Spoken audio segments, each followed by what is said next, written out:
from our studios in downtown Salisbury. This is Good Morning Delmarva.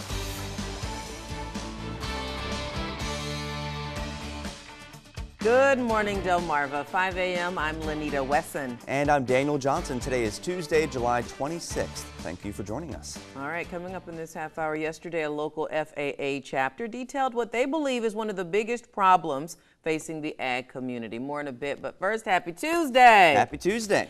And waking up to the rumblings of thunder and the flash of lightning. Yeah, lots of thunderstorm activity pushing across Delmarva, but that is now pushing offshore. Just like yesterday, we'll see some clouds in the morning and then sunshine into the afternoon, but another hot one. Yeah. All right, slightly cooler than yesterday. A little bit, and we'll keep going down by the end of the week. It was so hot yesterday. Exactly. Well, speaking of it, let's review yesterday's hot weather. Salisbury was actually one of the cool spots, believe it or not, 95 degrees, while every other location got close to 100. It got to 98 degrees in Dover and Ocean City and Georgetown, 96 in Wallops and Easton, hit the 97 degree mark. Today, we're going to shave off a couple more degrees from those highs. Today, though, is day 4 of this prolonged heat wave, and it's going to continue for the remainder of the week. But as I mentioned before, each day will progressively get better and will begin to cool off just slightly. A possible late-day storm today and the next few days, but we should stay mostly dry for the day today.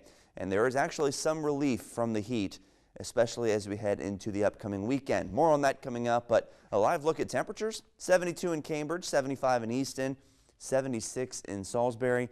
Check out Melfa right at 82, and the dew points still stuck in the mid-70s, and that's where they're going to be through the day. So even though it's going to be slightly cooler than yesterday, our dew points are still in the oppressive category, so pretty uncomfortable as you're stepping outside. Now, heat advisory is no longer in effect for most of us, but our Virginia counties still under that heat advisory for the day today with heat index above 105. For the rest of us, our heat index could approach 105 later today. So again, just slightly cooler. Satellite radar combined showing the thunderstorms and showers that we saw last night now exiting and pushing out to sea, and our skies will begin to clear out. So as we zoom out, you can see that pocket of shower activity now heading away from our area, and behind it will be more in the way of sunshine. So a mix of clouds and sun today, 90 to 95, west winds between 5 and 10. Tonight's forecast still pretty warm and muggy, 70 to 75, and again, we can't rule out an isolated shower or storm. Futurecast keeps it mostly clear today, just a few clouds here and there. As we head into your Wednesday, very similar conditions, but I'm thinking a little bit more cloud cover for the day on Wednesday and a slightly better chance for an afternoon and evening shower and storm. And then by the end of the week, it's looking better. Temperatures trend down to right around 90 and then into the 80s over the weekend. Juanita? All right, thank you, Daniel. We begin with an update in Dover as officials have released new details surrounding a trooper-involved shooting. According to Delaware State Police, they received a call Sunday night around 8:20 saying there was a man with a gun outside of the Alder Park apartment complex on Webb's Lane. Now, when a trooper responded, he reported encountering a man matching the description of the suspect. That man was eventually identified as Aaron Purnell. Purnell, along with another man, apparently saw the trooper and took off. As the chase continued, Purnell apparently shot at the trooper and the trooper shot back. No one was injured. The trooper eventually caught up with Purnell and took him into custody. Purnell is now facing numerous charges, including reckless endangerment. The trooper was placed on administrative leave per DSP policy. We're told the other man who was with Purnell got away. In Ocean City now, police say they arrested a dozen people after 2 large incidents Saturday night. We're told in both instances a number of officers were assaulted. Around 9:45 Saturday night on the boardwalk at 1st Street, police say 26-year-old Kevin Rustin of Silver Spring kicked a trash can into the middle of the boardwalk. As police approached him, we're told he became aggressive and a large crowd began to form. That's when OCPD says a number of suspects assaulted the officers. In total, 5 people were arrested in that incident. Hours later, at 12:40 a.m., police say a disorderly crowd of over 200 were gathered at the boardwalk at 7th Street. When officers responded, people in the crowd allegedly started shouting profanities at officers while throwing beer bottles and other objects at them. Maryland State Police and Worcester County Sheriff's deputies later responded to help clear the scene. From that incident, 7 others were arrested, one of which was a minor, so police did not issue that mugshot. There was a couple suspects that threw punches at our officers. Our command staff is certainly taking a look at this weekend today to ensure that the safety of our citizens and also our officers is not questioned moving forward this summer. OCPD tells 47 ABC that none of the officers were seriously injured during the incidents. And you can find these stories and more on our website. You know what to do, just log on. That's 47abc.com. Well, when it comes to the Delaware State Fair, it's not all about food and games. There's also a heavy sense of agriculture. And at a forum yesterday, a local FAA chapter presented what they believe is one of the biggest problems facing the ag community. 47 ABC's Lily Zhang reports. Agriculture teachers, about 400 nationwide between the 2014 and 2015 school year. That's according to the National Association of Agriculture Educators, or NAAE, and what the Future Farmers of America, or FFA chapter at Smyrna High School say is a big issue when it comes to the growth of agriculture education. Just this past summer, in Delaware alone, we had 8 teacher shortages in different programs, which, because we're a small state, can be a challenge to fill, but sometimes we bring in new teachers from other states. Jay Davis is an advisor for the Smyrna FFA. It's one of more than 40 in the state of Delaware. According to Davis, being an ag teacher takes a lot of commitment, extending well beyond the school year calendar. And he says the average salary of an ag teacher does not match the effort, which could make recruitment and retention difficult. There's also competitions. There's CDEs, which are known as career development events, some of which are happening here at the Delaware State Fair, but they're actually all around the year. At a presentation Monday afternoon, the Smyrna FFA discussed a deficit. Stuart Ramsey, president of the Newcastle County Farm Bureau, was a judge in the presentation. While he says the high school group did a good job explaining traditional agriculture careers, they don't need to make a hard distinction about the teacher side and then maybe the business side, because teachers that have a business ear and understand that really what it takes from a dollars and cents standpoint, really that's the bottom line. As for Davis, he says the fix in the deficit could lie in the hands of more community involvement and support. We have to have those folks be able to advocate for us and be able to lobby. Again, that was 47 ABC's Lily Zhang reporting. Now, according to Davis, the Smyrna chapter has shown this presentation at a few local Rotary clubs and farm bureaus in the Kent County area. They do plan to present it at the National FFA Convention in Indianapolis this October. Well, yesterday in Seaford, a lot of smiling faces at the Hearns Pond Dam as state officials explained how and when the dam will be reconstructed. This after a harsh 15 years of dealing with flooding, erosion, and other problems caused by severe storms. 47 ABC spoke to DelDOT's Barry Benton, who tells what will exactly take place during the reconstruction. We're going to put a new spillway. It's going to be semicircular, more like you see in a lot of the bigger ponds around here. It's going to actually have 100 feet of length of spillway. We're going to armor the dam and level it. We don't want any low spots in the dam, because if you have a low spot, when it overtops water, focuses on that one area and erodes it. And that's what happened back in here in 2001. We're told the dam experienced severe problems back in 2001 and 2006. In those instances, it was overstopped and seriously damaged. Residents close to the pond told us that at one point, due to the damage, the pond was empty. We spoke to DNREC Secretary David Small, who explained why a working dam is such a vital resource. Waterways like this collect a lot of stormwater.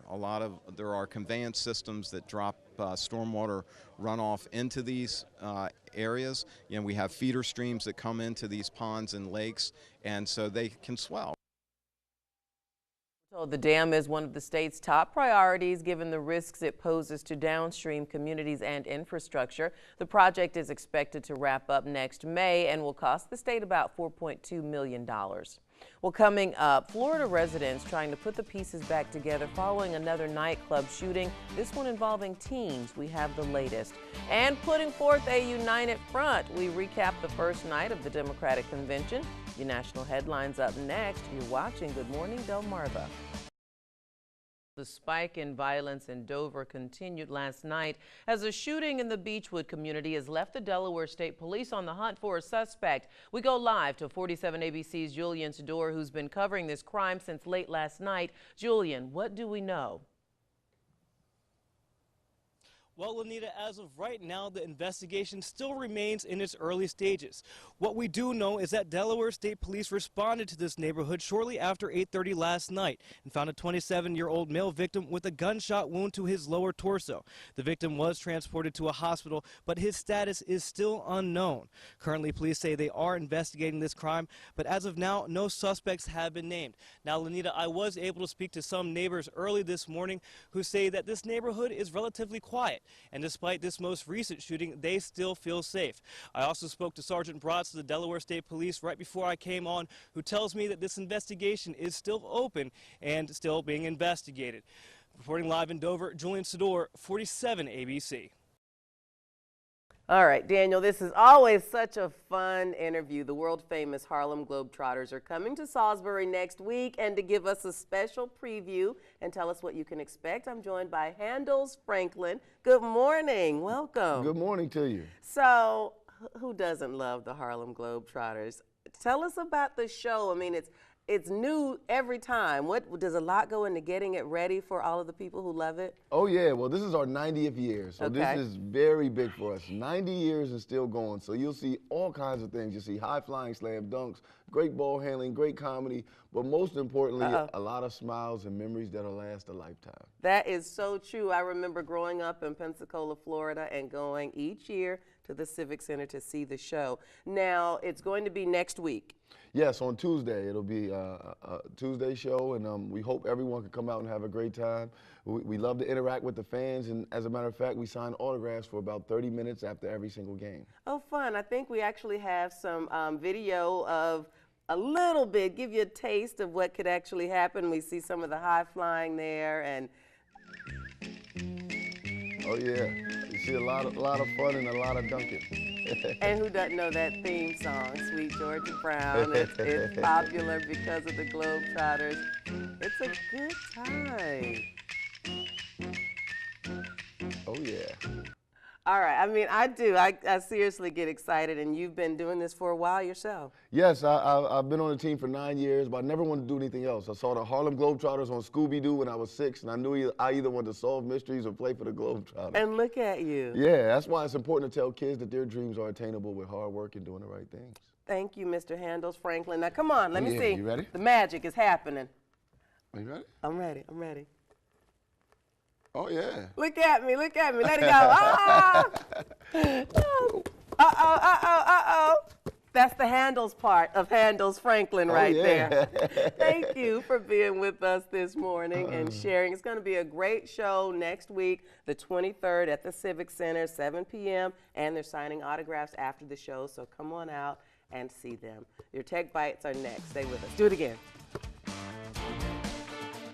This morning, I'm joined by Jerry Dumars, Performance Director with Sesame Street Live, here with all the details. Welcome. Thank you for being with us. Thank you for having us. So it's always a fun time because that means we're going to have some fun. Tell us about the show that's coming up. Well, it's Sesame Street Live, Make a New Friend. Grover has a friend coming in all the way from India. Her name is Chomky. Yes, and through song and dance, we learn about Chomky's culture, her customs, favorite foods, her language, and then in return, Chomky gets to spend a day on Sesame Street, and she makes friends with Elmo, Big Bird, Bert and Ernie, Abby Cadabby, and even Oscar the Grouch. Oh, even Oscar makes friends. So when can our Delmarva residents take in the show?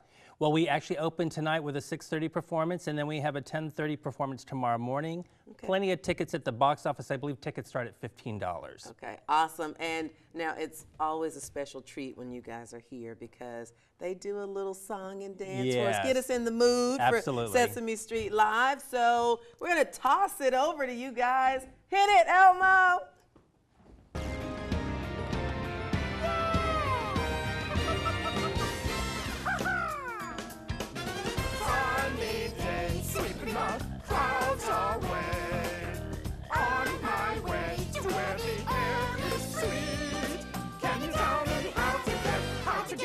Sesame Street. Can you tell me how to get? Yeah. Can you tell me how to get? Come on. Sunny day, sweeping the clouds away. On my way to where the air is sweet. Can you tell me how to get to Sesame Street? Can you tell me how to get? Can you tell me how to get?